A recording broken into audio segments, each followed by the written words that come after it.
প্রিয় শিক্ষার্থীবৃন্দ, আশা করি সকলে ভালো আছো। আমিও ভালো আছি।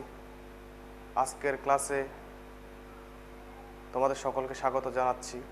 1971 সালের 7 মার্চের যে ঐতিহাসিক ভাষণ, সেই ভাষণকে উপজীব্য করে কবি নির্মলেন্দু গুণ একটি কবিতা লিখেছেন। যে কবিতাটি আমাদের নবম দশম শ্রেণীর পাঠ্য হিসাবে অন্তর্ভুক্ত হয়েছে। আজ আমরা সেই কবিতাটি সম্পর্কে আলোচনা করব। প্রিয় শিক্ষার্থীরা, চলো আমরা কবিতার আলোচনায় চলে যাই। কবিতাটির নাম হচ্ছে স্বাধীনতা। এই শব্দটি কিভাবে আমাদের হলো, লিখেছেন কবি নির্মলেন্দু গুণ। আলোচনার শুরুতে আমরা কবি সম্পর্কে একটু জেনে নিই। নির্মলেন্দু গুণ 1945 সালে নেত্রকোনা জেলার কাশবন গ্রামে জন্মগ্রহণ করেন। তার পিতা সুকেন্দ্র প্রকাশ গুণ চৌধুরী এবং মাতা বীণা পানি গুণ। নির্মলেন্দু গুণ 1962 সালে সিকেপি ইনস্টিটিউশন বারহাট্টা থেকে মাধ্যমিক, 1964 সালে নেত্রকোনা কলেজ থেকে উচ্চ মাধ্যমিক এবং 1969 সালে ঢাকা বিশ্ববিদ্যালয় থেকে স্নাতক পাশ করেন। 60-এর দশকের সূচনা থেকে বর্তমান কাল পর্যন্ত তিনি কবিতায় ও গদ্যে স্বচ্ছন্দে সৃজনশীল হলেও কবি হিসাবে তিনি খ্যাত। তার কবিতায় প্রতিবাদী চেতনা, সমকালীন সামাজিক রাজনৈতিক জীবনের ছবি যেমন প্রখর, কবিতা নির্মাণে শিল্প সৌন্দর্যের প্রতিও তেমনি তিনি সজাগ। অর্থাৎ তিনি সাহিত্যের অন্যান্য শাখায় তার বিচরণ থাকলেও কবি হিসাবে তিনি সর্বাধিক পরিচিত। তার কবিতার মধ্যে প্রতিবাদী চেতনা, তৎকালীন সময়ের সামাজিক ও রাজনৈতিক জীবনের যেমন ছবি রয়েছে, তেমনি কবিতা নির্মাণের ক্ষেত্রে তিনি শিল্প সৌন্দর্যের পরিচয় দিয়েছেন। কাব্য সাহিত্যের অবদানের জন্য তিনি 21 পদক, বাংলা একাডেমি পুরস্কার সহ বিভিন্ন পুরস্কারে ভূষিত হয়েছেন। তার উল্লেখযোগ্য কাব্যগ্রন্থ প্রেমাংশুর রক্ত চাই, বাংলার মাটি, বাংলার জল, চাষাবুষার কাব্য, 50 সহস্র বর্ষ, ছোট গল্প, আপন দলের মানুষ। ছোটদের জন্য লেখা তার উপন্যাস কালো মেঘের বেলা, বাবা যখন ছোট ছিলেন। প্রিয় শিক্ষার্থীরা, 7 মার্চের ঐতিহাসিক যে ভাষণ, হাজার বছরের শ্রেষ্ঠ বাঙালি জাতির স্বপ্নদ্রষ্টা, লাল সবুজের পতাকার রূপকার বঙ্গবন্ধু শেখ মুজিবুর রহমান যে ঐতিহাসিক বক্তব্য প্রদান করেছিলেন, সেই বক্তব্যের গুরুত্ব, সেই বক্তব্যকে নিয়েই আজকের এই কবিতা। তো আমরা সরাসরি কবিতার আলোচনায় চলে যাচ্ছি। একটি কবিতা লেখা হবে তার জন্য অপেক্ষার উত্তেজনা নিয়ে, লক্ষ লক্ষ উন্মত্ত অধীর ব্যাকুল বিদ্রোহী শ্রোতা বসে আছে ভোর থেকে জনসমুদ্রের উদ্যান সৈকতে, কখন আসবে কবি। 1971 সালের 7 মার্চের যে ঐতিহাসিক ভাষণ, সে ভাষণকে একটা কবিতার সাথে তুলনা করা হচ্ছে এবং সেই কবিতাটি বলেছিলেন, সেই কবিতাটি লিখেছিলেন সেই কবিতার কবি বঙ্গবন্ধু শেখ মুজিবুর রহমান। 1971 সালের 5 মার্চ যুক্তরাষ্ট্রের একটি পত্রিকা নিউজ উইক বঙ্গবন্ধুকে রাজনীতির কবি হিসাবে আখ্যায়িত করেন। এখানেও কবি নির্মলেন্দু গুণ বঙ্গবন্ধুকে কবি হিসাবে ভূষিত করেছেন। তার সেই কবিতা কানি অর্থাৎ 1971 সালের 7 মার্চের সে ভাষণটি শোনার জন্য লক্ষ লক্ষ উন্মত্ত অধীর ব্যাকুল বিদ্রোহী শ্রোতা বসে আছে। আমরা জানি 1971 সালের 7 মার্চ প্রায় 10 লক্ষ মানুষ উপস্থিত হয়েছিলেন সেই 18 মিনিটের বক্তব্যে। সেই 10 লক্ষ মানুষরা ছিল অধীর আগ্রহ নিয়ে, একটা উত্তেজনা নিয়ে তারা বসেছিল। কবি এখানে সেই বক্তব্য শুনতে আসা সেই সকল জনতাকে বিদ্রোহী বলছেন। 1970 সালের সাধারণ নির্বাচনে বঙ্গবন্ধুর দল জয়লাভ করার পরেও পাকিস্তানি শাসকরা নির্বাচিত জনপ্রতিনিধির হাতে ক্ষমতা হস্তান্তর না করে নানা তালবাহানা শুরু করেন। তারই ধারাবাহিকতায় বঙ্গবন্ধু একটি সমাবেশের ডাক দেন তৎকালীন রেসকোর্স ময়দান, বর্তমান সোহরাওয়ার্দী উদ্যানে। যে ভাষণের অর্থাৎ একটা সমাবেশের ডাক দিয়েছিলেন, সেই সমাবেশে লক্ষ লক্ষ মানুষ উপস্থিত হয়েছিলেন যারা পাকিস্তানি শাসক ও শোষকদের থেকে মুক্তি চায়। সে পূর্ব বাংলার মানুষেরা, তাদেরকে বিদ্রোহী বলা হচ্ছে, যাদের বিদ্রোহটাই ছিল পাকিস্তানি শাসক ও পাকিস্তানি সরকারের বিরুদ্ধে। এখানে কবিতা বলতে 7ই মার্চের ভাষণকে বোঝানো হলো, আর কবি বলতে বঙ্গবন্ধু শেখ মুজিবুর রহমানকে। এই শিশু পার্ক সেদিন ছিল না, এই বৃক্ষে ফুলে শোভিত উদ্যান সেদিন ছিল না, এই তন্দ্রাচ্ছন্ন বিবর্ণ বিকেল সেদিন ছিল না। তাহলে কেমন ছিল শিশু পার্ক, বেঞ্চে, বৃক্ষে, ফুলের বাগানে ডেকে দেয়া এই ঢাকার হৃদয় মাঠখানি? বর্তমান ঢাকার যে সোহরাওয়ার্দী উদ্যান, তার উত্তর প্রান্তে একটি পার্ক রয়েছে। নানা রঙের ফুল ফল, রং করা বেঞ্চ, যেখানে মানুষেরা বিনোদনের জন্য যায়, শিশুরা যায়। কিন্তু এই মঞ্চটা তেমন ছিল না। আজকে যেখানে পার্ক করে তোলা হয়েছে, সে উত্তর প্রান্তে ছিল 7ই মার্চের ঐতিহাসিক ভাষণের সেই মঞ্চটি, যেখান থেকে বাঙালি জাতির স্বাধীনতার সংগ্রামের ডাক দেওয়া হয়েছিল। জানি সেদিনের সব স্মৃতি মুছে দিতে হয় 14 কালো হাত। বলছে সেদিনের সব স্মৃতি মুছে দিতে উদ্যত হয়েছে কালো হাত। এখানে কালো হাত বলতে স্বাধীনতা বিরোধী যে অপশক্তি, সে অপশক্তির কথা বলা হচ্ছে। 1975 সালে যখন বঙ্গবন্ধু শেখ মুজিবুর রহমানকে সপরিবারে হত্যা করা হয়, তারপরে যে একটা স্বাধীনতা বিরোধী অপশক্তির যে ক্ষমতায় আহরণ, সরকার গঠন করা, সুন্দর সত্য যে নির্মূল করার, প্রকৃত ইতিহাসকে বদলানোর যে অপপ্রয়াস, সে অপপ্রয়াসের কথা বলা হচ্ছে। তাই দেখি কবিহীন এই বিমুখ প্রান্তরে আজ বিমুখ প্রান্তর, বিরুদ্ধ পরিবেশ, প্রতিকূল পরিবেশে কবির বিরুদ্ধে কবি, মাঠের বিরুদ্ধে মাঠ, বিকেলের বিরুদ্ধে বিকেল, উদ্যানের বিরুদ্ধে উদ্যান, মার্চের বিরুদ্ধে মার্চ।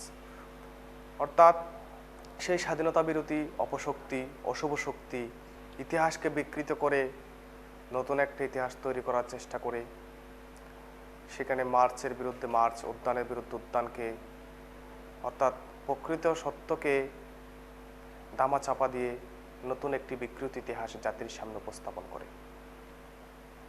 হে অনাগত শিশু, হে আগামী দিনের কবি, শিশু পার্কের রঙিন দোলনায় দোল খেতে খেতে তুমি একদিন সব জানতে পারবে। আমি তোমাদের কথা ভেবে লিখে রেখে যাচ্ছি সেই শ্রেষ্ঠ বিকেলের গল্প। কবি বলছেন, হে অনাগত শিশু, অর্থাৎ আগামী দিনের প্রজন্ম, নতুন প্রজন্ম। হে আগামী দিনের কবি, এই নতুন প্রজন্মকে উদ্দেশ্য করে, অর্থাৎ যারা এই শিশু পার্কের রঙিন দোলনায় ঘুরতে আসবে, তারা এই শিশু পার্কের রঙিন দোলনায়, শিশু পার্কে ঘুরতে ঘুরতে, দোলনায় দোল খেতে খেতে তারা প্রকৃত সত্য, প্রকৃত ইতিহাস একদিন জানতে পারবে। তাদের উদ্দেশ্যে কবি এই শ্রেষ্ঠ বিকেলের গল্প লিখে যাচ্ছেন। অর্থাৎ বাংলাদেশের 1971 সালে 7ই মার্চকে বাংলাদেশের ইতিহাসের শ্রেষ্ঠ বিকেল হিসাবে আখ্যায়িত করেছেন কবি নির্মলেন্দু গুণ। সেদিন এই উদ্যানের রূপ ছিল ভিন্নতর। অর্থাৎ বর্তমান যে সোহরাওয়ার্দী উদ্যান, যে শিশু পার্ক, সেই শিশু পার্কের সেই দিন অর্থাৎ 1971 সালে 7ই মার্চের বিকেলের রূপটা, সেদিনের রূপটা আজকের মতো ছিল না। তাহলে কেমন ছিল? না পার্ক, না ফুলের বাগান, এসবের কিছুই ছিল না। শুধু একখণ্ড অখণ্ড আকাশ যেরকম, সেরকম দিগন্ত প্লাবিত শুধু মাঠ ছিল দুর্বাদলে ঢাকা, সবুজে সবুজময়। অর্থাৎ এই পার্ক, এই বেঞ্চ, এই ফুল ফলে সাজানো এমনটা ছিল না।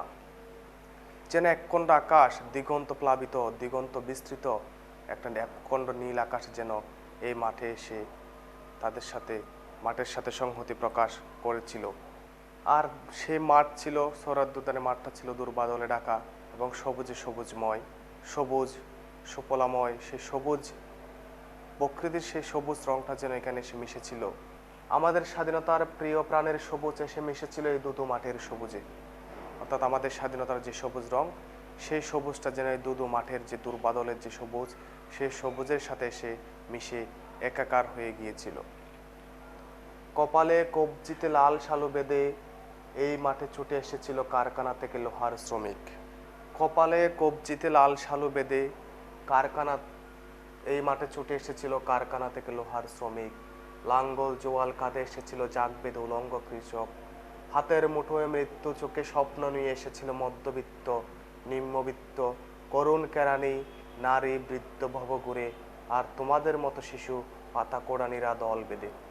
বঙ্গবন্ধুর সেই ঐতিহাসিক ভাষণ শুনতে, দিক নির্দেশনামূলক সে বক্তব্য শোনার জন্য আগামীতে পূর্ব বাংলার জনগণের কি করণীয়, কি উপায়ে পাকিস্তান সরকারের বিরুদ্ধে লড়াই করা উচিত, কি উপায়ে তাদের বিরুদ্ধে সংগ্রাম করা উচিত, সেই দিক নির্দেশনা শোনার জন্য এসেছিল লোহার শ্রমিক, কালীগায়ে এসেছিল কৃষক, লাঙ্গল জোয়াল কাঁধে, মধ্যবিত্তরা হাতের মুঠোয় তাদের মৃত্যু নিয়ে, চোখে স্বাধীনতার স্বপ্ন নিয়ে এসেছিল নিম্নবিত্ত, উচ্চবিত্ত, মধ্যবিত্ত, নারী পুরুষ বৃদ্ধ ববঘুরে, এক কথায় সকল শ্রেণী পেশার মানুষ, সকল ধর্ম বর্ণের মানুষ সেদিন বক্তব্য শুনতে, বঙ্গবন্ধুর ভাষণ শুনতে উপস্থিত হয়েছিল।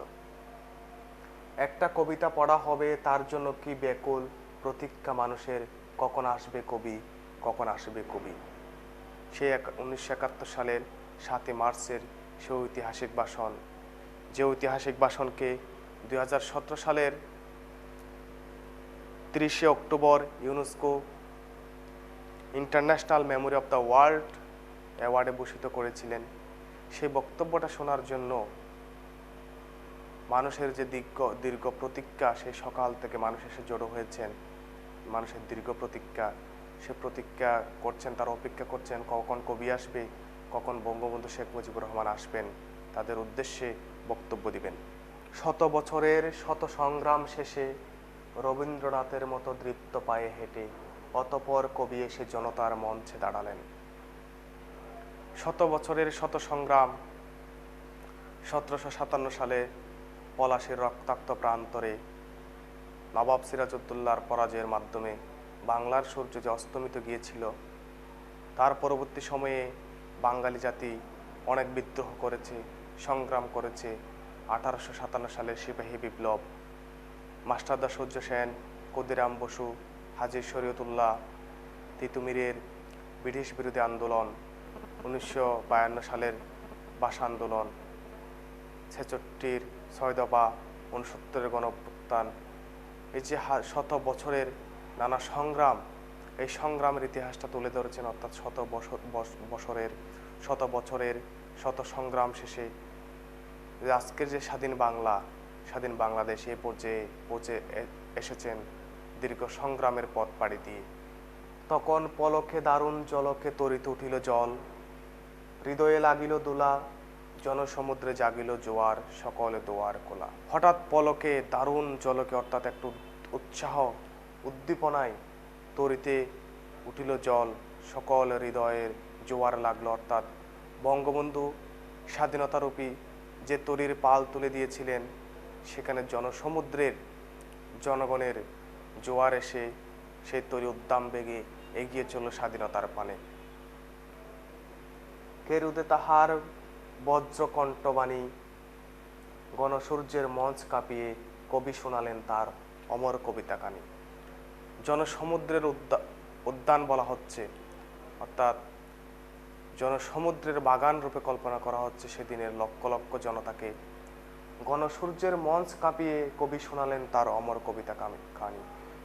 সকালবেলা যখন সূর্য ওঠে, তখন সকল প্রকার অন্ধকার দূরীভূত হয় সূর্যের সেই তেজীয়মান রশ্মিতে। তেমনি বঙ্গবন্ধুর আগমনে, বঙ্গবন্ধুর বক্তব্য শুনে মানুষ দিক নির্দেশনা পায়। সেই যে মঞ্চ, জনতার মঞ্চ, সেই মঞ্চে যেন বঙ্গবন্ধু শেখ মুজিবুর রহমানকে গণসূর্যের সাথে তুলনা করা হচ্ছে, জনগণের নেতার সাথে তুলনা করা হচ্ছে। কেরুদে তাহার বজ্রকণ্ঠবাণী, বঙ্গবন্ধুর যে বাকময়তা, বক্তৃতা দেওয়ার যে অসাধারণ যে ক্ষমতা, তার যে কণ্ঠ, সেটাকে তুলনা করা হচ্ছে বজ্রের সাথে। তার কণ্ঠকে বলা হচ্ছে বজ্রকণ্ঠ। গণসূর্যের মঞ্চ কাঁপিয়ে কবি শোনালেন তার অমর কবিতা কানি। এবারের সংগ্রাম আমাদের মুক্তির সংগ্রাম, এবারের সংগ্রাম আমাদের স্বাধীনতার সংগ্রাম। সেই থেকে স্বাধীনতা শব্দটি আমাদের 1971 সালের 7 মার্চের ঐতিহাসিক ভাষণের যে মূল বক্তব্য, স্বাধীনতার সংগ্রাম, যার যা কিছু আছে তাই নিয়ে প্রস্তুত থাকতে হবে, গড়ে গড়ে দুর্গ গড়ে তুলতে হবে। যে স্বাধীনতা, স্বাধীনতার যে ডাক দিয়েছিলেন 1971 সালের 7 মার্চের ভাষণের মূল বক্তব্য এটাই হচ্ছে, এটা স্বাধীনতা সংগ্রামের ডাক। এবং সেদিন স্বাধীনতা শব্দটি শুধু একটি নিছক শব্দ নয়, এটি বাঙালি জাতির জন্য একটি চরম পাওয়ার, মুক্তির, আনন্দের। সে স্বাধীনতার ডাক দিয়েছিলেন 7 মার্চের ভাষণের মাধ্যমে। তো প্রিয় শিক্ষার্থীরা, আশা করি তোমরা বুঝতে পেরেছ আজকে আমাদের কবিতার মূল বিষয়সমূহ। 1971 সালে 7 মার্চের ঐতিহাসিক সেই ভাষণের গুরুত্ব তুলে ধরতে, গুরুত্ব বোঝাতে এবং ছাত্রছাত্রীদের মধ্যে দেশপ্রেম বোধ তৈরি করার লক্ষ্যে এই কবিতাটি পাঠ্য করা হয়েছে। তো প্রিয় শিক্ষার্থীরা, তোমরা কবিতাটি আরও ভালো করে পড়বা এবং দেশপ্রেমের মন্ত্রে উজ্জীবিত হয়ে দেশপ্রেমের সেবায় সর্বদা নিয়োজিত থাকবা। সকলে ভালো থেকো, সুস্থ থেকো। আল্লাহ হাফেজ।